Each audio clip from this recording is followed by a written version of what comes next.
dulu satu persatu ya. Anggita, Alika, Ata, hadir semua ya. Oke, untuk hari ini ya, sebelum mulai masuk ke pelajaran, jadi Putri akan melanjutkan materi pada pertemuan yang lalu ya, tentang Hindu Buddha. Nah, untuk hari ini kita akan membahas tentang teori masuknya Hindu Buddha ke Indonesia. Nah, kita nyanyi bareng-bareng ya lagu Nenek Moyangku Orang Laut ya. 1, 2, 3. Nenek moyangku seorang pelaut, gemar menaruh luas samudra, menerjang ombak, tiada takut, menembus badai, sudah biasa. Oke, sebelum masuk ke materi silahkan kalian simak video ini dulu ya. Video tentang teori masuknya Hindu Buddha ke Indonesia. Dari PowerPoint itu, kalian tahu nggak itu candi apa? Candi Borobudur. Yang satu? Prambanan. Dari gambar ini adalah contoh dari peninggalan Hindu Buddha yang ada di Indonesia. Dari contoh ini itu membuktikan kalau berarti memang Hindu Buddha pernah ada di Indonesia. Teori Brahmana ya, teori ini dikemukakan oleh Van Leur ya.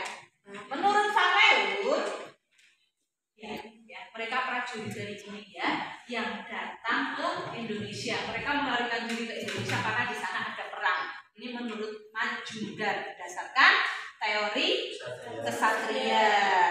Para pedagang. Kok bisa? Mereka kan mau dagang. Kok bisa mereka malah menyebarkan agama Hindu Buddha? Kenapa bisa begitu? Kira-kira kenapa? Kenapa? Promosi. Sambil promosi dagangan terus promosi Hindu Buddha gitu. Iya. Bu. Mengikuti ajaran ini. Ya. Salah satu faktornya apa kira-kira? Musik itu berganti setiap 6 bulan sekali. Jadi mereka harus menetap di Indonesia sebelum angin musim berganti. Nah, setelah angin musim berganti, mereka baru kembali ke negaranya. Nah, selama 6 bulan di Indonesia, mereka sambil dagang sambil menyebarkan agama. Bahkan sampai ada yang menikah dengan orang Indonesia. Ya. Teori yang keempat adalah teori arus balik. Ya. Bos, dia yang mengemukakan teori arus balik. Menurut teori arus balik gimana coba?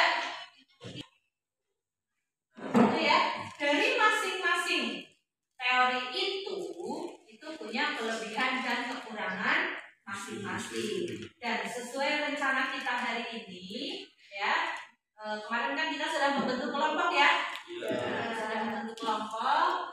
Kemudian sekarang silahkan kalian duduk berkelompok untuk mengerjakan yang akan saya berikan. Jadi saya akan berikan LKPD-nya, kemudian langkah-langkahnya semua ada di LKPD ini. Ya, silakan kalian mengelompok dulu. Kalian punya waktu berapa menit saja? Iya.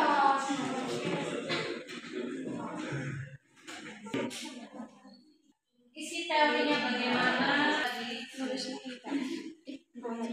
Ada.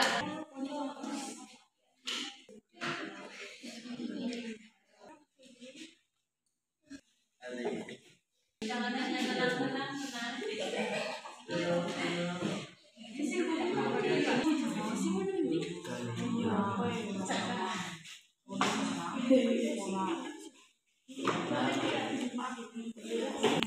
Tulisannya agak besar nggak apa-apa, Mbak?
adalah bukti yang dapat memperkuat teori arus balik.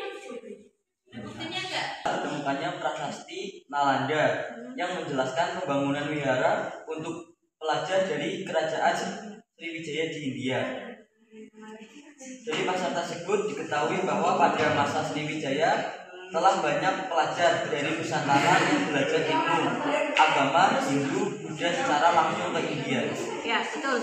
Jadi yang membuktikan adalah adanya prasasti Nalanda dari kerajaan Sriwijaya. Karena dari isi prasasti itu memang banyak orang yang belajar Hindu Buddha langsung ke India. Sebelumnya perkenalkan kami dari kelompok 4 tentang teori NGO. NGO. Teori tentang teori Waisya. Oke, coba dijelaskan Rifki, Taufan. Ya, sebelumnya teori Waisya menyatakan bahwa golongan Waisya yang punya peran besar dalam menyebarkan agama dan kebudayaan Hindu. Pengusung teori Waisya berpendapat golongan yang terdiri dari pedagang, petani, dan pemilik tanah tersebut sudah mengenal Hindu Buddha. Lain Jepara, Medan, Aceh, dan Malaka. Apa yang memperkuat akan adanya teori Waisya ini? Bukti yang memperkuat teori Waisya ini adalah terdapat kampung keting, yaitu perkampungan para pedagang Indonesia yang terdapat di beberapa daerah Indonesia, antara lain Jepara, Medan, Aceh, dan Malaka. Baik, sekian dari kami berdua. Apabila ada salah kata, mohon maaf. Ya, kami pamit. Wassalamualaikum warahmatullahi wabarakatuh. Dirinya kami di sini, kami perwakilan dari kaum Bhinneka akan mempresentasikan hasil diskusi kami, yaitu tentang bab sejarah Hindu Buddha Brahmana yang anggotanya terdiri dari Alsya, Dena, Isna, Fitri, Tenang, dan Atta.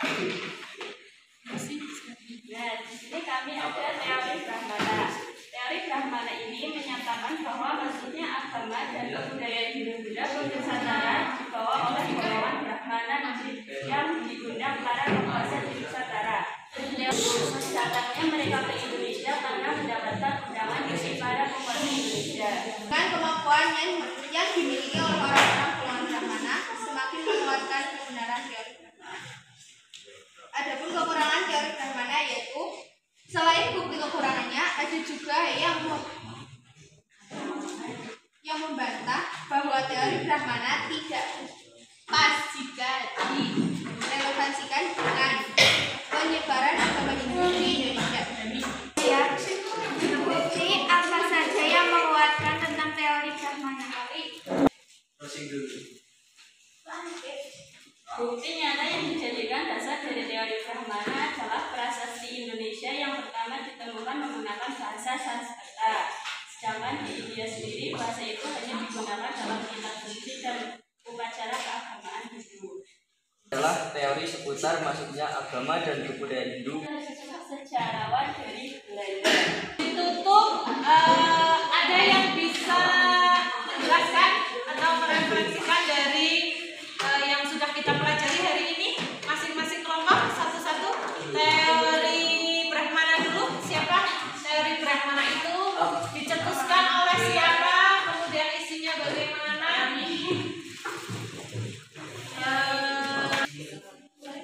Teori Brahmana itu dicetuskan oleh J.T. Van Leeuwen dan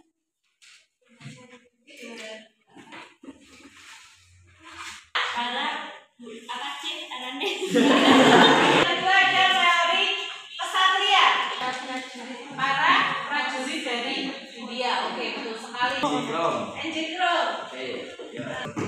Ya, bos ya. Isinya siapa?